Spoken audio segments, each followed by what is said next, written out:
আসসালামু আলাইকুম বন্ধুরা, জেএস বং কিচেন চ্যানেলে তোমাদের সবাইকে জানাই স্বাগত। তো কেমন আছো তোমরা সবাই? আশা করি ভালো আছো। আমিও আলহামদুলিল্লাহ অনেক ভালো আছি। তো আজ আমি বানাবো চিকেন কারি। চিকেন কারি আমরা কম বেশি সবাই বানাতে পারি। তো কোন প্রসেসে বানালে সব থেকে বেশি টেস্ট হবে সেটাই আজ তোমাদের দেখাবো। আজকের ভিডিওতে থাকছে বেশ অনেক কিছু টিপস, তো স্কিপ না করে পুরো ভিডিওটা কন্টিনিউ করো। চিকেন কারির জন্য প্রথমেই একটা কড়াইয়ে দিয়ে দিচ্ছি বেশ অনেকটা পরিমাণে রান্নার তেল। তেলটা গরম হয়ে এলেই তেলের মধ্যে দিয়ে দিচ্ছি আগে থেকে কেটে রাখা আলু।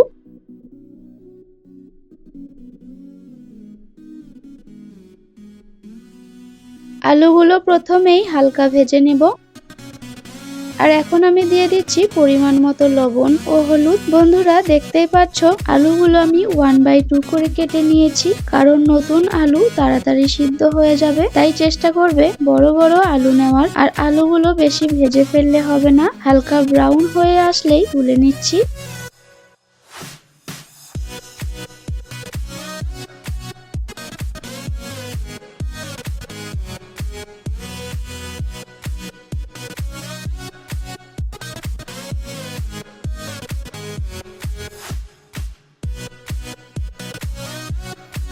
এবার ওই তেলে দিয়ে দিচ্ছি চিকেনগুলো।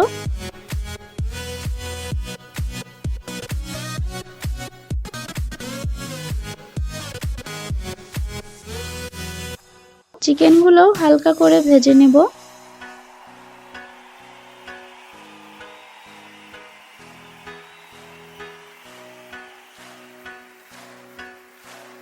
তো চিকেনের মধ্যে দিয়ে দিচ্ছি স্বাদ মতো লবণ। এবার বলি চিকেনটা এখন দেওয়ার কারণ, চিকেনের যে স্মেলটা সেটা আর থাকবে না, আর চিকেনগুলো ছিদ্রও হবে না। আর চিকেনের তেলের মধ্যে চিকেনের যে ফ্লেভারটা আসবে সেটাতে পেঁয়াজ টমেটো যাই কুক করবে সেটাতে চিকেনের ফ্লেভারটা ভালো করে ইনট্যাক্ট থাকবে। যদি তোমরা পেঁয়াজ কুক করার পর চিকেনটা দাও তাহলে সেটা ততটাও ভালো আসবে না। আশা করি এই টিপসগুলো তোমাদের একটু হলেও কাজে আসবে।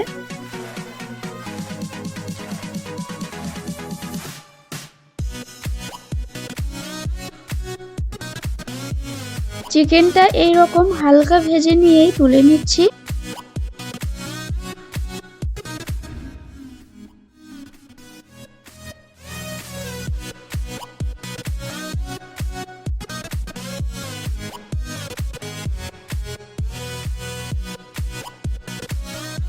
এবার চিকেনের জুসের যে তেলটা রয়েছে সেটাতে দিয়ে দিচ্ছি কিছু গোটা মশলা। এর মধ্যে আছে তেজপাতা, গোলমরিচ, এলাচ, শুকনো লঙ্কা আর অল্প সাদা জিরে ও দারচিনি। এগুলো একটু ভাজা ভাজা হয়ে এলেই দিয়ে দিচ্ছি 6টা মিডিয়াম সাইজের পেঁয়াজ কুচি। পেঁয়াজটা একটু বেশি করেই দিতে হবে।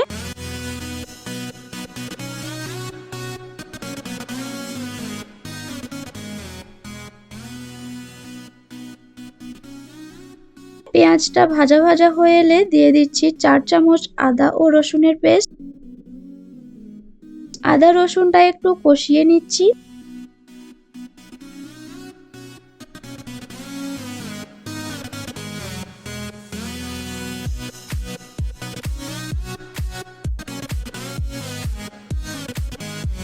এবার দিয়ে দিচ্ছি 1 চামচ হলুদ গুঁড়ো, স্বাদ অনুযায়ী লবণ আর জিরে ও ধনে গুঁড়ো। কিছুক্ষণ নাড়াচাড়া করে নিয়ে দিয়ে দিচ্ছি টমেটোর পেস্ট।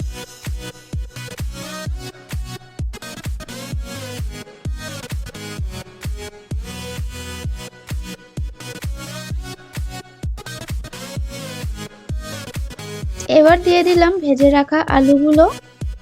তুমি যদি আমার চ্যানেলের নতুন বন্ধু হয়ে থাকো তাহলে আমার চ্যানেলটা সাবস্ক্রাইব করে রাখতে পারো, পরে কাজে আসতে পারে।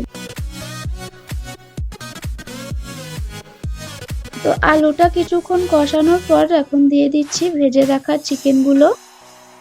আর দিলাম কিছু কাঁচা লঙ্কা, শুকনো লঙ্কা ও কাশ্মীরি লঙ্কা। ঝালটা তোমরা যে যেমন ঝাল খেতে পছন্দ করো সেরকম অনুযায়ী দিয়ে দেবে।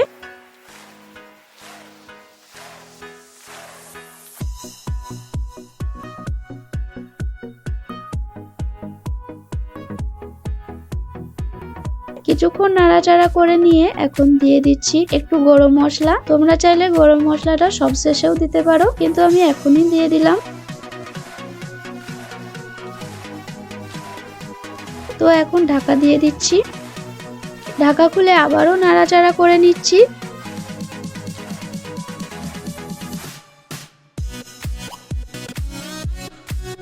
এবার দিচ্ছি গরম পানি। গরম পানিটা দিলে টেস্টটা একদমই নষ্ট হয় না, বরং টেস্টটা অনেক ভালো আসে।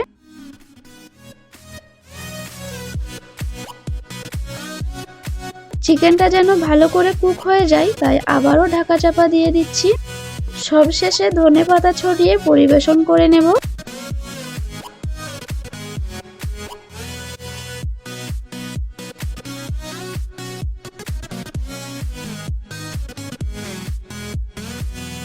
তো বন্ধুরা, আজকের রান্নাটা অনেকটা সিম্পল ভাবেই দেখানোর চেষ্টা করলাম। তো বন্ধুরা, আজকের ভিডিওটি আর টিপসগুলি তোমাদের কেমন লাগলো অবশ্যই কমেন্টে জানিও। ভালো লাগলে লাইক দিয়ে দিও আর পরিবারের মাঝে শেয়ার করে দিও। আর ভিডিওর মধ্যে যদি কোনো ভুল হয়ে থাকে তাহলে প্লিজ আমাকে ক্ষমা করে দিও। ফিরে আসবো আবারও অন্য কোনো রেসিপিতে। আসসালামু আলাইকুম।